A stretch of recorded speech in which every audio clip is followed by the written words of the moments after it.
তিনি আমাদের সাহায্য করবেন, করেছেন এবং করবেন আমার বিশ্বাস। এজন্য যুদ্ধ বিমান আছে বলে আমার কোনো ভয়ের কারণ নেই। এজন্য বন্ধু আমার যারা এখানে বসে আছেন লক্ষ্য করে দেখো, আমি বিশ্বাস করি পৃথিবীতে মানুষের হোক, ধর্ম থাকুক অন্তরে, মন্দিরেতে ঘন্টা বাজুক, আজান হোক মসজিদে, আমি বিশ্বাস করি মনে একদিন গুটি কুসুম হিন্দু মুসলমান, মুসলিম তার নয়ন মণি, হিন্দু তার প্রাণ। আমি বিশ্বাস করি ভারতবর্ষের বাড়িতে চলতে চাচ্ছি, তারপরও ভারতবর্ষের মাটিতে মুসলমানদের ধমকানো আর চমকানো হচ্ছে না, হচ্ছে না? কেন বললো হচ্ছে না? হচ্ছে না, হচ্ছে। লক্ষ্য করে দেখুন বন্ধু আমার, ভারতবর্ষের সব থেকে বড় রাজ্য উত্তরপ্রদেশের মাটিতে আমরা লক্ষ্য করে দেখছি সাম্বাল জেলায় শাহিদগঞ্জ জামে মসজিদ সামনের নাম করে তরতাজা 5 জন যুবককে পরিকল্পিত ভাবে খুন করে হত্যা করা হলো। কে বিচার করবে? বিচার করার আছে কে? কেউ নেই। মুসলমানদের রক্তের মূল্য দেবে কে? এর দাম দেবে কে? এজন্য বলতে চাচ্ছি যারা এখানে বসে আছেন, সত্যি করে বলছি, আপনি যদি কারো মাল কল খালি করেন না, আল্লাহ আপনার মাল করে খালি করবে। আপনি যদি কোন সন্তানকে এতিম বানান, আল্লাহ আপনার সন্তানকে এতিম বানাবে। আপনি যদি কারো স্ত্রীকে বিধবা বানান, আল্লাহ আপনার স্ত্রীকে বিধবা বানাবেই বানাবে। আর একটা বিশ্বাস করি, পৃথিবীর বুকে এই সমস্ত নাস্তিক মোত্তাদ স্বৈরাচারী শাসকদের বিচার যদি কোন ট্রাইব্যুনাল, কোন বিচারক, কোন আদালত না করে, আল্লাহ আদালতে একদিন না একদিন বিচার হবেই হবে ইনশাআল্লাহ। চলো বলে ইনশাআল্লাহ। আল্লাহর আদালত থেকে কেউ ছাড় পাবে? পেয়েছে? সম্ভব নয়। এই জন্য বন্ধু আমার যারা এখানে বসে আছে, ভয় পাওয়ার কোনো কারণ নেই। ভারতবর্ষকে সুন্দর করে সাজিয়েছি আমরা। ভারতবর্ষের মাটিতে মুসলমানদের নিয়ে যে পরিকল্পনা শুরু হয়েছে, যেমন করে হোক মুসলমানদেরকে হেনস্থা করার অপকৌশল চালিয়ে যাচ্ছে তারা, যার জন্য বর্তমান সময় শীতকালীন অধিবেশনে পার্লামেন্টের মধ্যে প্রথম যে বিল পেশ করা হবে সেটা হচ্ছে ওয়াকফ বিল, ওয়াকফ সংশোধনী বিল। আপনারা জানেন সারা ভারতবর্ষে মুসলমানদের বাপদাদাদের ছেড়ে যাওয়া সম্পত্তির মোট পরিমাণ কত? 9.5 লক্ষ একর। কত বললাম? 9.5 লক্ষ একর জমি আছে। এই বিশাল সম্পত্তি সরকার সুপরিকল্পিত ভাবে সেটাকে হস্তক্ষেপ করার জন্য বিল নিয়ে আসছে, ওয়াকফ সংশোধনী দান করে। হঠাৎ করে কখন দেখবেন যে আপনাদের মসজিদে বিশাল বড় একটা হোর্ডিং লাগিয়ে দিয়েছে, মসজিদ হচ্ছে হিন্দুদের, তাই মসজিদ হচ্ছে সরকারি জায়গা, এটাকে ভেঙে ফেলা হবে। হঠাৎ করে আপনারা কখন আবার লক্ষ্য করে দেখবেন আপনাদের কবরস্থানে বিশাল বড় একটা সুন্দর করে হেডলাইন ঝুলিয়ে দেওয়া হয়েছে যে মসজিদ সরকারি, মানে আপনাদের ঈদগাহটা, এমনকি আপনাদের কবরস্থানটা সেটা হচ্ছে সরকারি সম্পত্তিতে, সেটা ভেঙে ফেলা হবে। এই পরিকল্পনা চলছে তাদের মধ্যে। আমরা বলতে চাচ্ছি ভারতবর্ষের প্রধান সেবক নরেন্দ্র দামোদর দাস মোদীজিকে একটা নিরপেক্ষ তদন্ত করুন না। মসজিদের যদি সার্ভে হওয়ার প্রয়োজন হয়, তদন্তের যদি প্রয়োজন থাকে, তাহলে মন্দিরেরও সার্ভের প্রয়োজন আছে না নেই? বলুন কথা বলে, আছে না নেই? আছে। শুধুমাত্র মুসলমানদেরকে হেনস্থা করার নাম করে মসজিদ গুলোকে সার্ভে করা হচ্ছে কেন? আপনারা কার কথা শুনেছেন? ভারতবর্ষের একটা সংস্থা আছে RSS, রাষ্ট্রীয় স্বয়ংসেবক সংঘ। রাষ্ট্রীয় স্বয়ংসেবক সংঘের যিনি ধারক, যিনি বাহক, যিনি পরিচালক, তার নাম হচ্ছে মহান ভাগবত। তিনি বলেছেন যে প্রত্যেক মসজিদের নিচে শিবলিঙ্গ খোঁজার বা মন্দির খোঁজার কোনো প্রয়োজন নেই। তার কথাটাকে পর্যন্ত আপনারা মূল্যায়ন করছেন না। আর আমি আশ্চর্য হচ্ছি কেন জানেন? যে ভগবান থাকে আমাদের মাথার উপরে, তাই তো নাকি? তারা বলে ভগবান, আমরা তো বিশ্বাস করি না, কারণ এটা একটা লিঙ্গ। ভগবান, ভগবতী, আল্লাহর কোনো লিঙ্গ নেই। আপনাকে বলতে চাচ্ছি ভগবান থাকে আমাদের উপরে, তাই তো নাকি? হ্যাঁ বলে না? আমরা এখন দেখতে পাচ্ছি ওদের সব ভগবান মসজিদের ভিতরে, বুঝতে পারছেন না? সব ভগবান মসজিদের ভিতরে, তার মানে তারাও শান্তি খোঁজার জন্য মসজিদের ভেতরে ঢুকে পড়েছে। আমার হিন্দু ভাইদেরকে সেজন্য বলতে চাচ্ছি, আসো, মসজিদ সারা পৃথিবীর বুকে সব থেকে শ্রেষ্ঠ এবং সব থেকে শান্তিপ্রিয় জায়গা। মসজিদের মধ্যেই শান্তি আছে। এজন্য বলতে চাচ্ছি যারা এখানে বসে আছেন, একটা নিরপেক্ষ তদন্ত, মসজিদের সার্ভে হওয়ার যদি প্রয়োজন হয়, তাহলে মন্দির হবে না কেন? আমার তো বিশ্বাস সারা ভারতবর্ষের বাড়িতে মন্দিরের যদি সার্ভে করা হয়, তাহলে শতাংশের দিকে 95টা মন্দির সরকারি জায়গায় দাঁড়িয়ে আছে। আপনাদের কি মনে হয়? আপনাদের কি মনে হচ্ছে না? হচ্ছে না? আছে। আমার বন্ধুরা, আমার কথা হচ্ছে, মসজিদ যদি ভেঙে ফেলা হয় সরকারি সম্পত্তিতে থাকার কারণে, তাহলে মন্দির যদি সরকারি জায়গায় থাকে, তাহলে সেটা আবার বাঁচিয়ে রাখা হচ্ছে কেন? এর প্রশ্নের উত্তর আমরা কার কাছে পাবো? বিচারিকা হচ্ছে কেন? মুসলমানদেরকে হেনস্থা করা হচ্ছে কেন?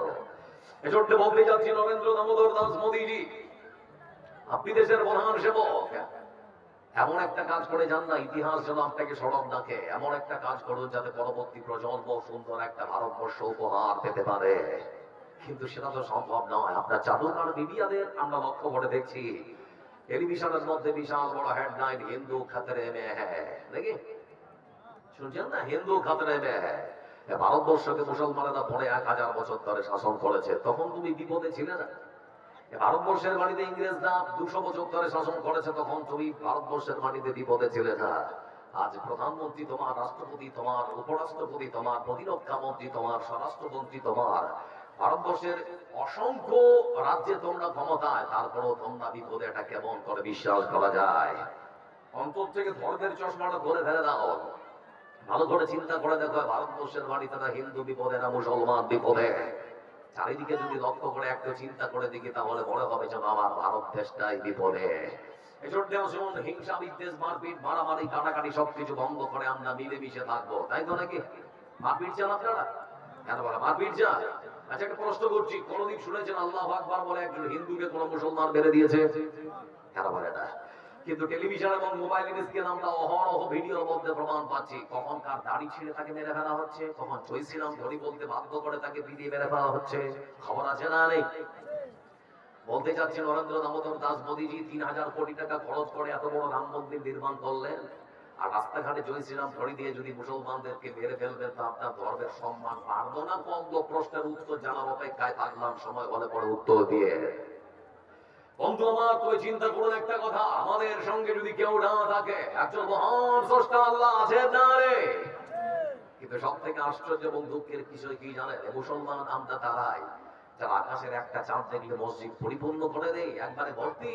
আবার ওই আকাশের আর একটা চাঁদ দেখলে মসজিদ ফাঁকা। বুঝতে পারেন দেখি বলছি? রমজানের চাঁদ যখন দেখতে পান, মসজিদে জায়গা হয়। আবার যে ঈদ হয়ে গেছে, তখন মসজিদে আর মুসাল্লিদেরকে খুঁজে পাওয়া যায় না। অ্যানাউন্স করবে একটি হারানো বিজ্ঞপ্তি, একটি হারানো বিজ্ঞপ্তি। আমাদের মসজিদের মধ্যে কিছু মানুষ আসছিল নামাজ পড়ার জন্য, তাদের মাথায় ছিল টুপি, পরনে পাঞ্জাবি, বুকে দাঁড়িয়ে। সে মানুষগুলোকে কিছুদিন ধরে আর খুঁজে পাওয়া যাচ্ছে না। কোন সহদয় মানুষ যদি খুঁজে পেয়ে থাকেন, তাহলে দয়া করে আবার মসজিদের মধ্যে আপনারা পৌঁছে দিবেন। আচ্ছা বলুন, সারা পৃথিবীর মানুষ যদি নামাজ না পড়ে, আল্লাহর কোনো ক্ষতি হবে? তাহলে নামাজ পড়বো ইনশাআল্লাহ। জোরে বলে ইনশাআল্লাহ। আল্লাহ আমাদের সাহায্য করেন না, করেন না, আরেকবার জোরে বলি। একটা শর্ত প্রমাণ দিয়ে আমি আলোচনা শুরু করবো, ভূমিকা শেষ। করোনা কালে সারা পৃথিবী যখন কুপকার, অসংখ্য মানুষের মৃত্যু মিছিল যখন শুরু হয়েছে, আপনারা দেখেছিলেন না দেখেননি? মানুষ মরছিল না করোনার সময়? আমি আপনাদেরকে বলতে চাচ্ছি, আপনাদের শাহাপুর গ্রামে সেদিন করোনা আক্রান্ত হয় কজন মরেছিল? বলবেন না? তাহলে আল্লাহ আমাদের সাথে আছেন, আছেন না নেই? জোরে বলুন, আছেন না নেই? ছোট্ট একটা বক্তব্য শুরু করার আগে আপনাদেরকে উদাহরণ দিচ্ছি, এটা যদি মাথায় ঢুকিয়ে দিতে পারেন, পুরো বক্তব্য আপনাদের বুঝতে সুবিধা হবে। একজন কৃষক, একজন মানে গরুর মালিক, মানে কয়েকটা গরু আছে, সেই মালিক তার গরুগুলোকে বাড়ি থেকে গুনে গুনে গুনে গুনে বের করে দিয়েছে ঘাস খাবার জন্য। ধরে নিন 10টা গরু বাড়ি থেকে বের করে দিয়েছে ঘাস খাবার জন্য। তো গরুগুলো মাঠে ঘাস খাচ্ছে। জঙ্গল থেকে অক পেতে বসে আছে একটা বাঘ। সে মনে মনে ভাবছে, একটা গরু যদি খালি পাল থেকে বেরিয়ে ছুটে আসে, তাহলে ওর ঘাড় বটকে, ওর রক্ত মাংস যা আছে চিবিয়ে খাবো। এটা হচ্ছে তার মনের মধ্যে ইচ্ছা। সেজন্য অক পেতে বসে আছে। এমন সময় একটা গরু তার পাল থেকে একটু দূরে গিয়েছে। যেই দূরে গেছে, বাঘ তখন সুযোগ বুঝে তার উপরে ঝাঁপিয়ে পড়েছে। বাঘকে লক্ষ্য করে দেখে গরু রেজ উঁচিয়ে এবার গরু দিয়েছে দৌড়। গরুও দৌড়চ্ছে আর বাঘও দৌড়চ্ছে। গরু বড় বড় চিন্তা করছে, বাঘের সঙ্গে দৌড়ে আমি পারবো না। তখন একটা বুদ্ধি এঁটেছে, কি করা যায়? তো দেখতে পাচ্ছে একটা পুকুরে জলগুলো তুলে নিয়েছে, কাদা আছে, কাদা বুঝতে পারছেন তো নাকি? ওই কাদা মাখা পুকুরে তখন ঝাঁপ দিয়েছে। ঝাঁপ দেওয়ার সঙ্গে সঙ্গে একেবারে গলা পর্যন্ত ভেতরে ঢুকে গেছে। বাঘ তখন উপরে দাঁড়িয়ে দাঁড়িয়ে বলছে, পাগলা, তোর নামের সাথে কাজের খুব মিল আছে। তোর নামে গরু, কাজও গরুর মতো। এমন জায়গায় ঝাঁপ দিয়েছিস, সেখান থেকে আর জীবনে উঠতে পারবি না। তোর মৃত্যু নির্ঘাত, কেউ বাঁচাতে পারবে না। গরু তখন বড় বড় চোখ করে বাঘের দিকে তাকিয়ে বলে, মামা, আপনার চিন্তা ভাবনা ভুল। বলে, কেন? বলে, আমার একজন মালিক আছে। কে আছে? আমার একজন মালিক আছে। আমার মালিক যখন সকালবেলা গরুগুলোকে ঘুরে ঘুরে ঘুরে ঘুরে ছেড়েছে, সন্ধ্যাবেলা যখন 9টা গরু যাবে, আমি যখন যাবো না, আমার মালিক তখন আমাকে খুঁজতে শুরু করবে। আমার মালিক খুঁজতে খুঁজতে যখন এসে দেখবে আমি এই পুকুরে লটপট লটপট করছি কাদায়, 5 জন 7 জন 10 জনকে নিয়ে এসে আমার গলাতে রশি বেঁধে আমাকে বিপদ থেকে টেনে উদ্ধার করবে। একটা গরুও বিশ্বাস করে তার একজন মালিক আছে, সে বিপদে পড়লে তার মালিক তাকে বিপদ থেকে উদ্ধার করবে। আমরা সৃষ্টির সেরা মানুষ, আমাদেরও বিশ্বাস করা দরকার আমাদের একজন মালিক আছেন। তিনি কে? যদি বলি তিনি কে? আমরা যদি বিপদে পড়ি তাহলে আমার আল্লাহ আছেন সাহায্য করার জন্য। আছে নাই? সাহায্য করার মালিক কে? মহান যোদ্ধা আল্লাহ।